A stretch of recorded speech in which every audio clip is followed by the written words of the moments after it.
Shalom. Ya. Suatu ketika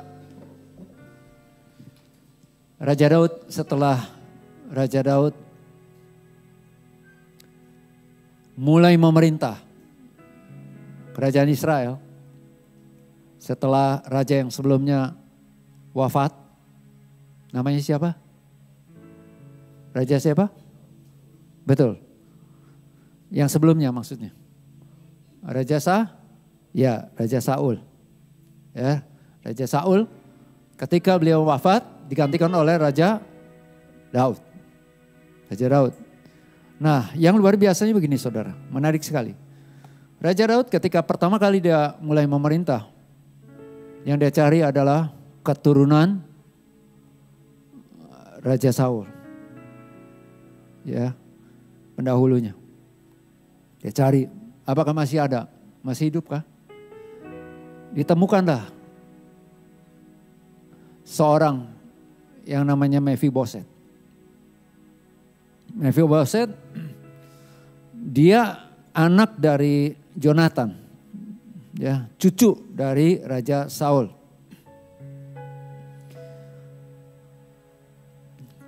Dia seorang yang timpang kakinya. Ketika Daud memerintahkan kepada salah seorang pembantunya, pembantu Raja Saul yang namanya Siba, disuruh Siba bawa itu si Mephiboset. Ketika Mephiboset masuk ke dalam istana, Raja Daud melihat Mephiboset sempat takut. Tapi Raja Daud katakan begini, jangan takut. Aku akan menyatakan kasihku. Kau akan makan sehidangan dengan aku, kata Raja Daud. Mephiboset katakan begini, wah, siapakah aku ini? Mendapat perlakuan begitu terhormat banget. Ini pakai bahasa saya. Saya nggak lebih dari, atau saya seperti anjing mati. Saudara, istilah anjing itu sangat terhina banget pada saat itu. Apalagi anjing mati. Sampai di situ yang saya ingin sampaikan, Mephiboset menggambarkan dirinya seperti anjing mati. Ya mungkin karena dia lihat secara fisik dia timpang, kayaknya gak berguna. Dia hanya mengharapkan belas kasihan orang. Ya kan? Apalagi dia tahu bahwa kekuasaan ayahnya sudah runtuh.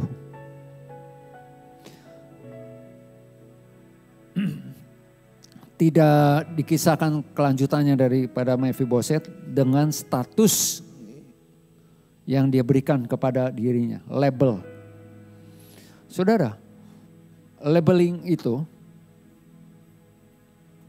kita mengidentifikasikan diri kita seperti apa. Itu menentukan perilaku kita. Setuju gak? Setuju saudara? Berkali-kali saya sampaikan sih. Saya ini laki-laki. Itu sebabnya saya pakai celana panjang. Nih. Ya. Lihat sini ya. Saya pakai celana panjang. Saya pakai celana panjang bukan supaya saya jadi laki-laki. Tapi karena saya laki-laki, saya pakai celana panjang. Anggap jati diri saya secara gender.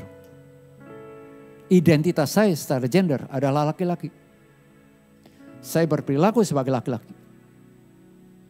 Saya berpenampilan sebagai sosok laki-laki. Halo? Saudara yang wanita, engkau punya identitas sebagai wanita. Ya, berpenampilan, berperilaku sebagai seorang wanita. Akhir-akhir ini salah satu yang digoncang oleh setan supaya manusia rusak dan akhirnya binasa adalah jati diri. Jati diri kacau. Seluruh kehidupannya kacau. Mendapatkan identitas diri, jati diri yang salah, seluruh kehidupannya juga akan salah. Tapi kali ini kita akan temukan jati diri, status yang benar. Tentunya bukan kata orang, tetapi apa kata Tuhan.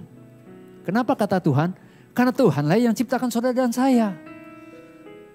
Siapa yang percaya bahwa dirinya diciptakan bukan secara kebetulan, bukan iseng-iseng. Angkat tangan. Betul?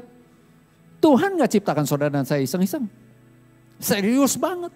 Bahkan Alkitab saya katakan di dalam Kejadian pasal 1 ayat 26. Baiklah kita menjadikan manusia itu menurut gambar dan rupa kita. Baiklah kita. Ketika bicara begitu, kata kita itu berarti plural ya, jamak. Nah saudara, artinya saat itu belum terjadi, baru rencana, baru dirancangkan. Berarti saudara dan saya, sebelum kita diciptakan, sudah ada di dalam rancangannya Tuhan. Halo.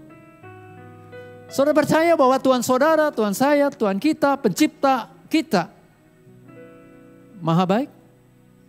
Percaya? Berarti rancangannya buat penciptaan kita juga baik. Nangkap ya? Siapa yang percaya bahwa Allah kita adalah Allah yang maha kudus? Berarti saudara dan saya diciptakan di dalam kekudusan. Bukan kenajisan. Dan Tuhan mau setiap manusia yang diciptakan oleh Dia hidupnya di dalam kekudusannya, di dalam kebaikan. Yang setuju dengan saya boleh dong katakan yes. Ingat terus, kita gak diciptakan dari pohon. Apalagi kita keturunan monyet. Saya katakan monyetnya langsung ke sini ya, gak ke saudara. Kita bukan keturunan monyet. Setuju? Lirik sebelahnya, tengok. Tengok aja, 2, 3. Bukan bilang dia kayak monyet, enggak. Ada yang bilang monyet kayak lu, apa lu kayak monyet. Dua-duanya salah. Udahlah ya. Kan ada teori begitu ya. Sampai sekarang loh. Jangan dianggap itu dulu. Nah saudara, biar kita paham jati diri kita itu apa, siapa. Ya. Nah saudara, kali ini kita akan bicara satu identitas yang saya diberi kepercayaan, kehormatan dari Tuhan melalui hambanya, Bapak Gembala, yaitu tentang hamba Kristus. Katakan hamba Kristus. Oke, hamba Kristus. Kata hamba itu bahasa aslinya punya arti adalah pelayan. Budak, paling enggak 2 ini. Pelayan, kalau petani, pekerjaannya bertani. Pelukis kerjaannya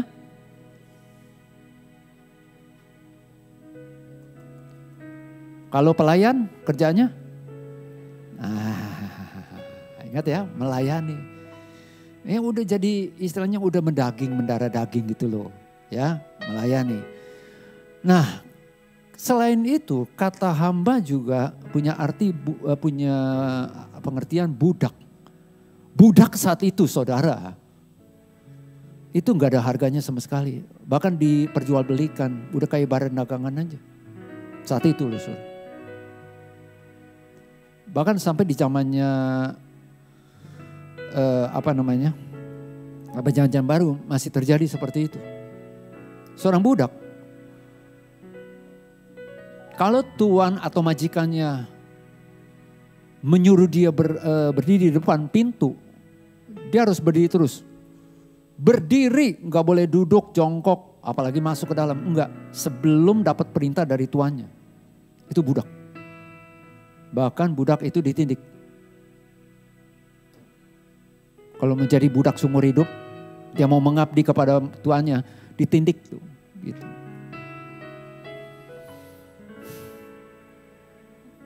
Hamba. Satu lagi yang namanya Kristus. Hamba Kristus. Ada kata Kristus.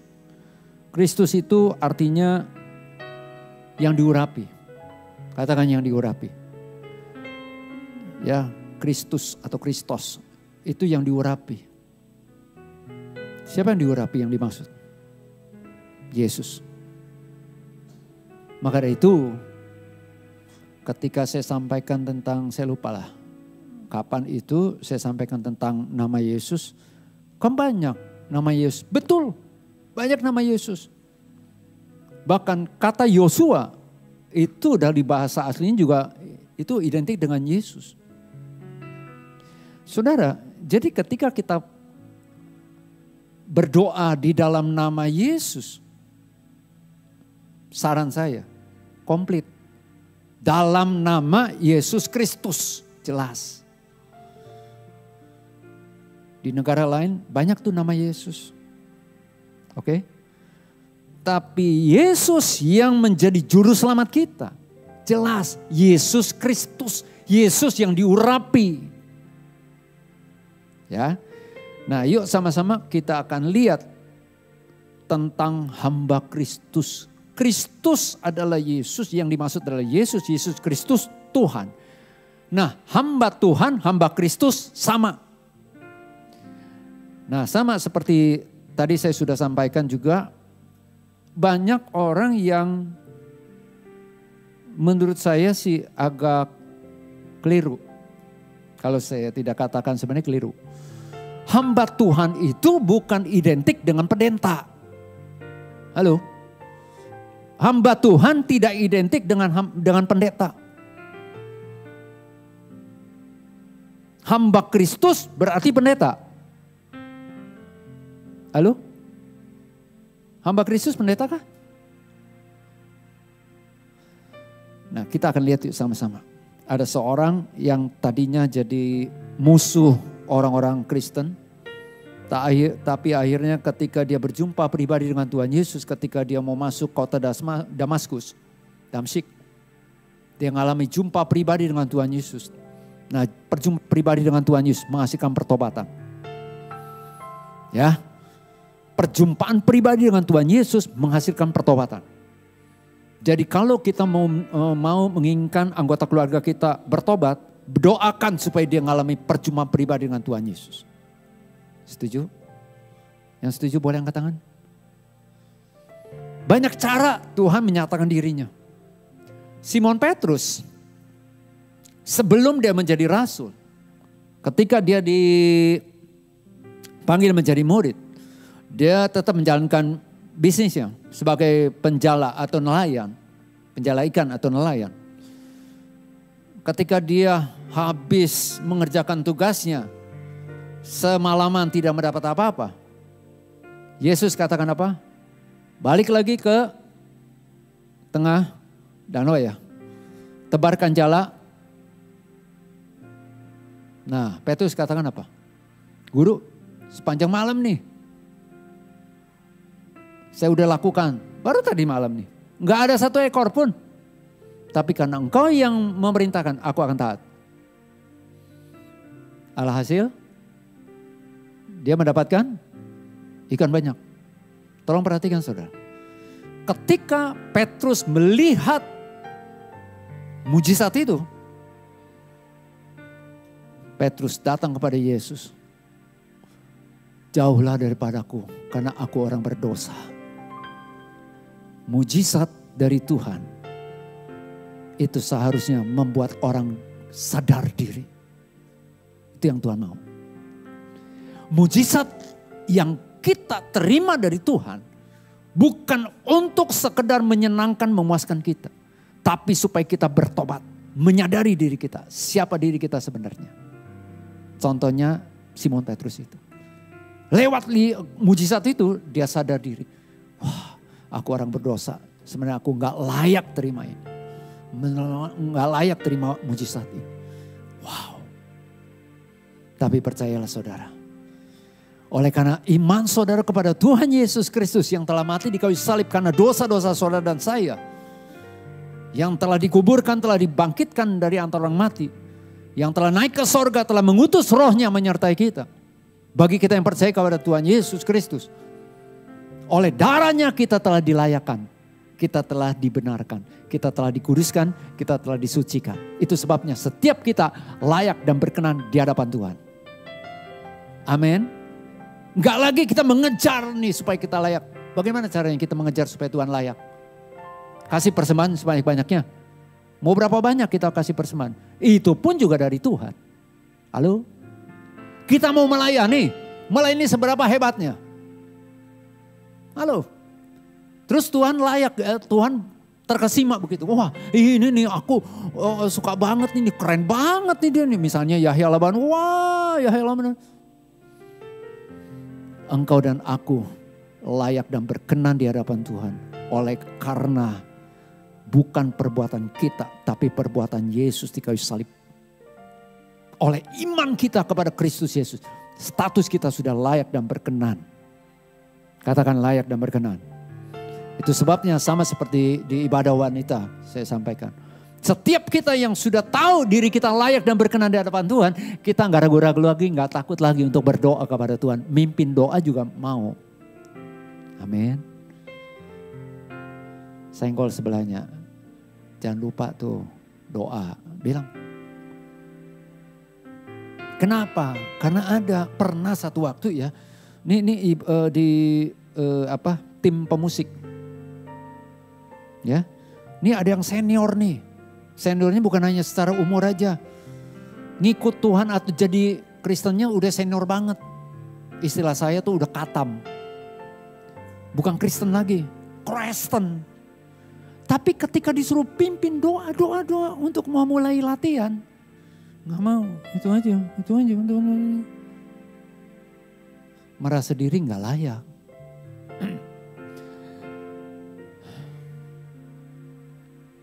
Oke, nah saudara ada status yang luar biasa. Kita mau belajar yaitu sebagai hamba Kristus. Hamba Kristus. Nah Paulus katakan begini. Di dalam Galatia 1. Galatia 1 ayat 6 sampai 10 firman Allah katakan seperti ini. Aku heran. Ini kata Rasul Paulus ya. Ketika Paulus sudah menginjil, Paulus sudah memuridkan, Roh Kudus memuridkan jemaat melalui Rasul Paulus. Ternyata mereka itu mulai menyimpang imannya. Enggak lagi fokus sama Tuhan Yesus Kristus tetapi plus. Ada ajaran-ajaran hukum Taurat lain. Engkau tidak cukup hanya percaya Yesus supaya selamat. Ada lagi yang lain-lain. Salah satunya mesti disunat. Nah Paulus dengan tegas katakan begini. Aku heran bahwa kamu begitu lekas berbalik daripada Kristus. Yang oleh kasih karunia Kristus telah memanggil kamu. Dan mengikuti suatu Injil lain yang sebenarnya bukan Injil. Hanya ada orang yang mengacaukan kamu dan yang bermaksud untuk memutarbalikkan Injil Kristus.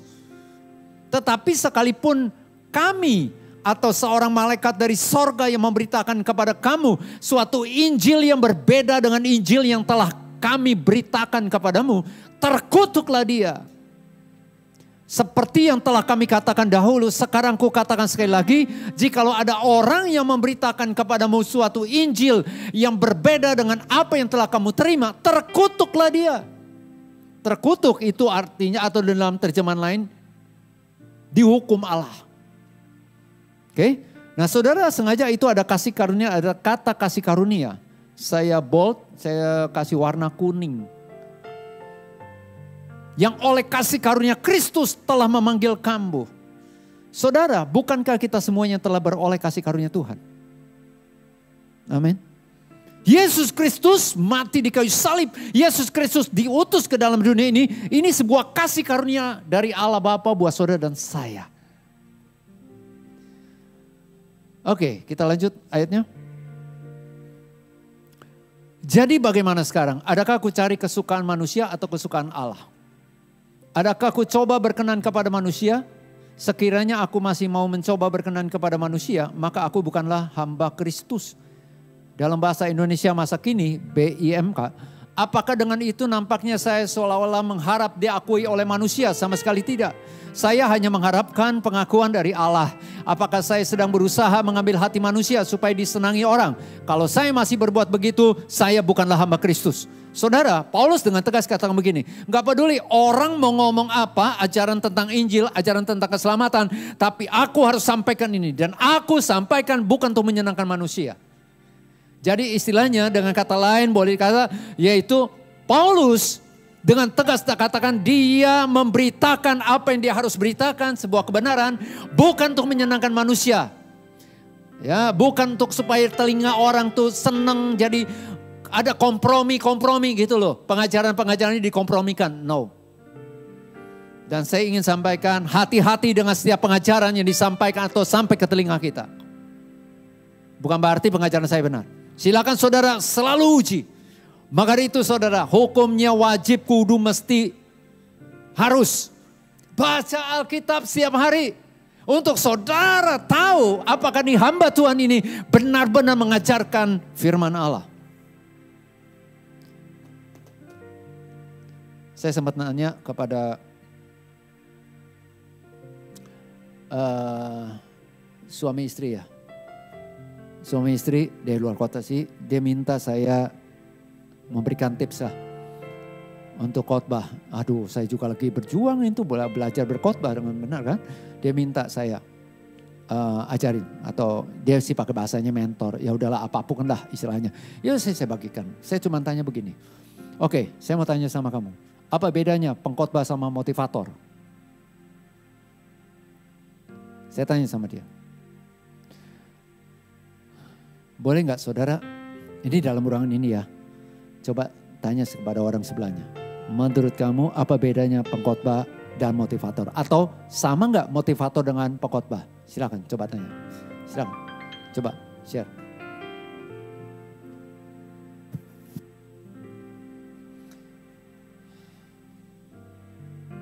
Oke, sudah.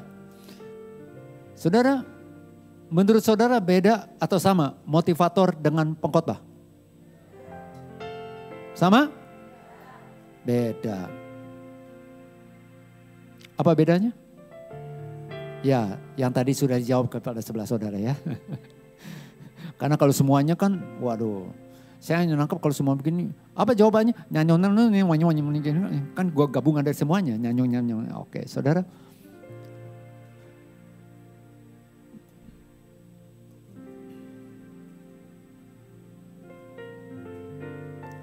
Dijawabnya begini ya. Dijawabnya. Pengkhotbah bawa pendengar kepada Tuhan. Motivator membawa pendengar kepada dirinya.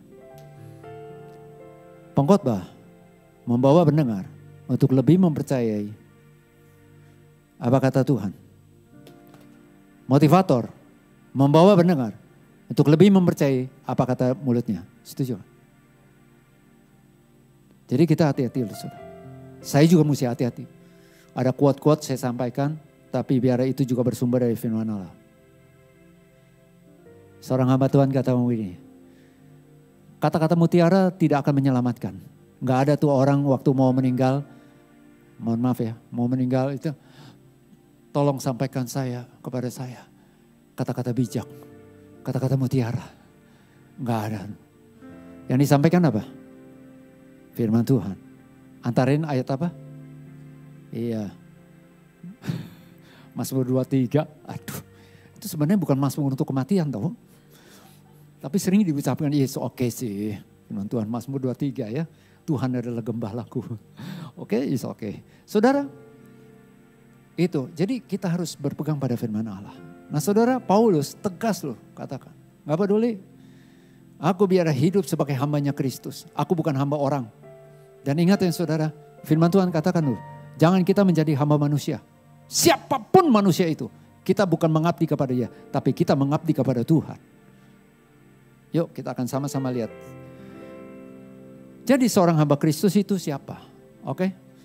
Seorang hamba Kristus adalah seorang yang berbakti, melayani, dan menyerahkan dirinya hanya kepada Kristus Yesus. Bukan kepada yang lain. Untuk memperluas dan memajukan tujuan Kristus. Bukan untuk tujuan dirinya. Halo. Kita menjadi hambanya Tuhan. Kita mengikut Tuhan. Berarti kita mau mengabdikan diri kita kepada Tuhan. Taat sama Tuhan. Apa kata Tuhan kita taati saja. Tapi bukan semata-mata untuk kepuasan diri kita. Bukan untuk itu. Tapi untuk kepuasan Tuhan. Kan itu yang namanya hamba. Oleh karena ia, yaitu hamba Kristus itu telah mengalami kasih karunia Allah, belas kasihannya Allah, simpatinya Allah, pengasihanannya Allah. Dia tuh, Tuhan itu berbelas kasihan banget sama saudara lo. Kasihan, dia melihat kita tuh, aduh kasihan ya, kasihan. Maka itu dia mengutus Yesus Kristus. Nah sekarang kita masuk lebih lagi. Jadi sesungguhnya Anda dan saya adalah hambanya Kristus. Kenapa? Antara ini karena kita telah dibeli, harganya telah lunas dibayar dengan darahnya. Kita bukan milik kita lagi tapi milik Kristus. Oke? Nah sekarang kita menjalankan kehidupan kita sebagai hamba Kristus, hamba Tuhan. Prinsip hidup seorang hamba Kristus. Apa tuh? Yang pertama adalah hidupnya ada di dalam pemberitaan Injil Kristus. Menjadi saksi Kristus. Harus tampil beda saudara. Halo. Di tempat pergaulan dimanapun harus tampil beda. Arti beda tuh bukan dibuat-buat. Memang saudara punya jati diri. Punya identitas diri. Ya, sebagai hambanya Tuhan. Jadi kemana-mana yang kita tonjolkan adalah Kristus. Ada seorang pengusaha wanita. Dia kesel banget sama customernya. Karena sudah ngorder barang begitu banyak. Ya, ada sejumlah tagihan luar biasa besar. Tapi gak mau bayar-bayar. Dan dia memutuskan untuk pergi ke kota di mana customernya ada. Pergi. Tapi sebelumnya oleh anugerah Tuhan ya. Dia ketemu saya. Nah dia sudah punya rencana. Dia mau ketemu, dia mau maki-maki itu. Mau negor lah, marah-marah. Ya bla bla bla dan sebagainya. Udah panas aja, emosi. Si pengusaha wanita ini. Waduh, ketika dia ngomong begitu, gimana Pak Yahya, menurut Pak Yahya? Waduh, saya doa. Akhirnya Tuhan kasih hikmat sama saya. Saya bilang begini, ya Bu, Ibu mau nuruti kemauan Ibu atau kemauan Tuhan? Pasti jawabnya apa? Tuhan. Ya udah, apa kemauan Tuhan? Saya tanya lagi tuh, itu yang namanya teknik coaching. Menurut Ibu kemauan Tuhan apa? Maki-maki kah? Ya enggak. Ya sabar gitu. Ya sudah. Selain itu, ya soalnya dia kayaknya jahat banget. Firman Tuhan bilang apa? Balas kejahatan dengan kebaikan. Ya udah. Oh jadi gitu ya Pak? Iya. Udah. Yang jawab siapa? Dia sendiri. Saya cuma nanya. Jadi gimana Pak? Ah ini baru saya sampaikan. Sepanjang perjalanan dia naik pesawat terbangnya. Ketika naik pesawat terbang, Ibu doain dia, ucapkan berkat. Udah, ternyata dia praktekin loh, dia lakukan. Saya nggak tahu nih dia lakukan atau enggaknya. Setelah itu pulang baru dia lapor, istilahnya kesaksian. Beberapa waktu setelah itu dia kasih kesaksian. Ternyata betul, ketemu aja dia tuh customernya tuh seperti apa ya, mau kabur-kaburan gitu loh. Sulit banget ditemuin. Ya. Nah saudara, akhirnya didoain dan akhirnya ketemu, dia nggak marah-marah, dia menahan, dia menguasai diri. Ya kan? Nah saudara, udah dia melakukan apa yang Roh Kudus pimpin dia untuk dia praktekin. Sekalipun masih begini. Udah. Saudara tahu, dalam waktu nggak sampai setengah tahun, hutangnya dilunasi. Dan orang tersebut, customernya itu mengalami istilahnya diberkati Tuhan luar biasa. Punya satu pabrik, dapat pabrik lagi, dibuat lagi. Saudara, dia ingin pabrik barunya ini didoakan. Siapa yang diminta doakan? Si ibu pengusaha ini loh, bukan pendetanya. Ibu. Wow. Apa yang saya ingin sampaikan? Ternyata sikap saudara dan sikap saya sesuai dengan ini. Firman Tuhan. Kita sedang memberitakan Kristus. Dan itu punya dampak luar biasa. Orang itu sampai tersentuh hatinya. Singkat ceritanya orang tersebut percaya Yesus. Coba kebalikan kalau marah-marah. Boro-boro percaya Yesus. Utang juga belum tentu kebayar. Halo. Amin. Biar hidupmu dan hidupku fokus utamanya adalah menjadi saksi Kristus, memberitakan Injil. Arti memberitakan Injil, apa yang Kristus ajarkan, praktekin. Amin. Yang kedua, prinsip yang kedua. Prinsip kedua sebagai hamba Kristus ya adalah hidup oleh iman di dalam Kristus. Galatia 2 ayat 20 katakan begini. Silakan, Vin. Namun aku hidup, tetapi bukan lagi aku sendiri yang hidup. Melainkan Kristus yang hidup di dalam aku. Dan hidupku yang kuhidupi sekarang dalam daging adalah hidup oleh iman dalam Anak Allah. Yang telah mengasihi aku dan mungkinkah Allah tidak mengaruniakan segala sesuatu yang kita perlukan bersama-sama dengan Dia. Bersama-sama dengan Kristus maksudnya. Sementara Allah Bapa telah mengaruniakan yang terbaik buat saudara dan saya, yaitu Yesus Kristus. Nggak mungkin. Nangkap? Siapa yang percaya Tuhan Yesus ada dalam dirinya? Kemanapun saudara pergi, dimanapun saudara dan saya berada, tetap Yesus ada menyertai. Kalau saudara sendiri, Tuhan Yesus juga tahu. Bahkan Alkitab saya katakan, Dia juga turut merasakan kesedihan saudara. Saudara sedang menghadapi masalah, di mana Yesus kita? Ada menyertai saudara dan saya. Ya, saudara, iman kepada Tuhan Yesus Kristus. Kalau Dia telah menyerahkan habis-habisan nyawanya dirinya, mungkinkah Dia tidak akan menolong saudara?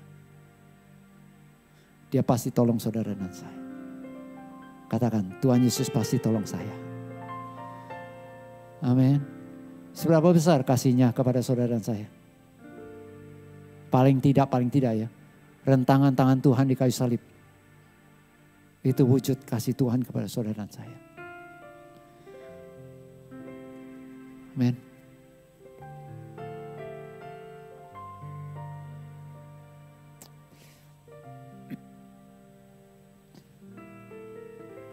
Engkau bukan menjadi hamba uang. Karena uang sekali-kali tidak akan pernah menyelamatkanmu. Keberhargaanmu tidak ditentukan oleh jabatan dan uang. Tapi ditentukan oleh apa kata firman Tuhan.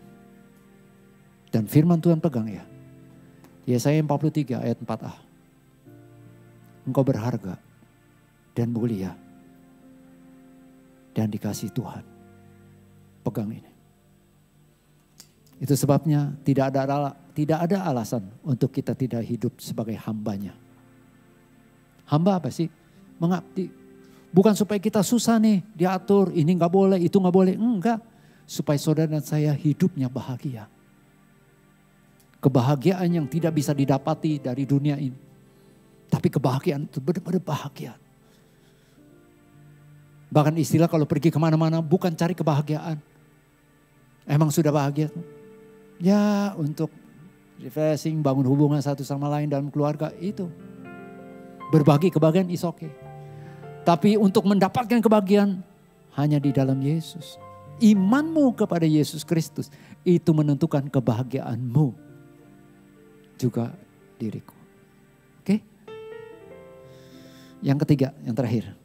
Prinsip hidup hamba Kristus adalah hidupnya dipimpin oleh Roh Kristus. Roh Kristus, Roh Kudus. Roh Kudus, Roh Tuhan. Roh Tuhan, roh suci. Roh suci, roh Allah, sama itu. Nah, Galatia 5 ayat 16 sampai 23. Galatia 5 ya, ayat 16 sampai 23. Itu penekanannya adalah hidup dipimpin Roh Kudus. Nah, saudara tolong perhatikan ya. Kebetulan saya kan khotbah nih saat ini di hadapan saudara yang punya kita sama-sama aliran Pentakosta. Bukan berarti kalau dipenuhi Roh Kudus itu semata-mata berbahasa roh. Orang yang dipenuhi Roh Kudus itu nyata dalam kehidupan sehari-hari. Dan ini yang saya pegang, saudara. Saya belajar. Ada kalanya gagal. Lebih menuruti keinginan daging nih. Nafsu. Emosi. Ketimbang menuruti Roh Kudus. Konflik aja. Siapa yang menang? Siapa yang kalah nih? Bukan soal menang kalah. Kita menang ketika kita mau praktekkan firman Tuhan, kita sebenarnya menang. Sekalipun di mata orang, ya lu apa istilahnya, cemen ya. Begitu aja, wah kalah masa begitu aja lu diem. Ya. Karena istilah ya, mengalah untuk menang. Oke? Orang yang dipimpin Roh Kudus mau terus mengeluarkan, menghasilkan atau menyatakan buah roh. Kasih. Saudara bisa membalas kejahatan dengan kebaikan? Balas orang yang menyebalkan saudara dengan perbuatan baik saudara. Berkati dia. Bisa gak? Bisa. Masalahnya mau atau enggak. Itu namanya kasih. Kan kasih. Betul dong? Kasih. Sukacita, damai sejahtera, kesabaran, kemurahan. Orang yang dipimpin Roh Kudus nggak mungkin pelit. Setuju? Coba lihat lagi kiri kanannya yang ada di ruangan ini. Lihat matanya. Itu orang-orang yang murah hati. Amin. Saya pernah dengar satu khotbah benar. Diurainya begini. Jangan maunya ditraktir terus. Belajarlah untuk traktir sekali-kali. Kan begitu. Ada khotbah yang begitu. Bukan saya loh. Saya hanya kutip. Kebetulan saya lupa itu siapa orangnya. Memang enak sih kalau ditraktir ya. Ya saya juga paling sulit untuk menolak kalau mau ditraktir ya. Tapi belajarlah kita. Kalau memang ada berkat ya kita memberkati juga kan begitu. Saudara, bukan soal itu, tetapi murah hati juga murah hati dalam arti murah hati, istilahnya gampang memaafkan juga gitu loh. Orang itu berubah gak berubah urusan dia sama Tuhan. Kamu bukan urusannya kita. Kita ngampunin aja. Ketika kita ngampuni bahkan memberkati dia, Alkitab katakan apa? Seringkali istriku kutip tuh. Menumpukan bara api di atas kepalanya dia. Kepanasan dia nantinya. Gitu. Betul. Itu kata firman Allah. Oke, kemurahan, kelemah lembutan, dan penguasaan diri. Katakan penguasaan diri. Saudara tahu arti penguasaan? Dalam bahasa aslinya tuh pengendalian. Bukan dikuasai, bukan begini, dikendalikan. Salah satunya apa? Mulut. Coba telunjuknya sama-sama. Saya nggak ngelihat saudara yang di online, tetapi yang di dalam ruangan. Coba telunjuknya begini, katakan. Bilang mulut. Bilang mulut. Bukan mulut orang. Kita gak bisa melarang orang ngomong. Betul gak sih? Ya bisa sih. Dibentak, diam. Oh bisa. Dia diam. Tapi gak diam. Belum tentu. Dia berbalik dari kita ngomong. Bisa kan? Bisa. Tapi yang bisa kita kendalikan mulut siapa? Katakan mulut sendiri. Betul? Mati dan hidup dikuasai lidah. Siapa yang suka mengemakannya akan memakan. Siapa dulu yang memakan buahnya? Siapa dulu? Bisa lawan bicara kita tetapi yang udah pasti diri sendiri. Apa yang kau ucapkan kau akan makan sendiri hasilnya. Itu firman Tuhan ngajarin kita. Maka itu ada satu perikop khusus di surat Yakobus bicara tentang lidah. Nah ini juga buat saya. Hati-hati dalam ngomong. Ya, harus mengampuni, iya. Kita jaga ngomongan kita ini. Ya, jangan sampai menimbulkan pertengkaran, jangan sampai menimbulkan kita ngampuni, jangan hidup dalam kepahitan. Betul, kita tidak boleh hidup dalam kepahitan, tapi kita juga jangan memahitkan orang lain. Halo, kan imbang dong. Ini 3. Yang pertama, prinsip hidup sebagai hamba Kristus apa? Hidupnya itu memberitakan Injil. Yang kedua, hidupnya berimankan kepada Kristus Yesus. Yang ketiga, hidup dipimpin Roh Kudus. Ayat terakhir, silakan. Yaitu di dalam Kolose. Ini terkenal banget. Kita baca ya. 2, 3. Apapun juga yang kamu perbuat, perbuatlah dengan segenap hatimu seperti untuk, dan bukan untuk. Kamu tahu bahwa dari Tuhanlah kamu akan menerima bagian yang ditentukan bagimu sebagai upah. Kristus adalah Tuhan. Dan kamu, apapun profesi saudara dan saya,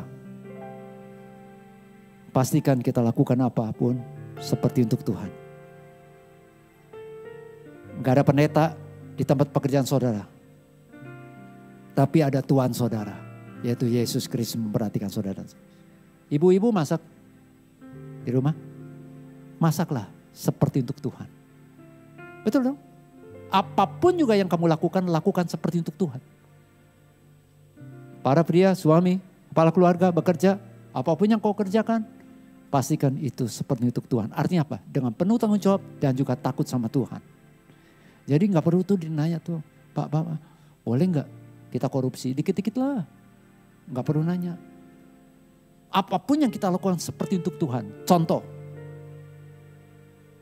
kalau kita judi, saya gak tahu ya, sampai sekarang saya belum pernah dengar. Ada gak orang mau judi minta didoakan? Tanya sama sebelah, pernah gak lu dengar gitu? Gue mau judi nih, gue mau pergi ke kota, gue mau judi, tolong doain ya supaya gue diberkati Tuhan. Pakai nama Tuhan pula.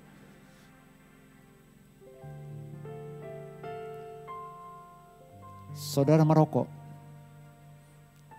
boleh merokok, lakukan seperti itu Tuhan. Merokok Tuhan, itu untuk kemuliaan nama-Mu. Berani begitu?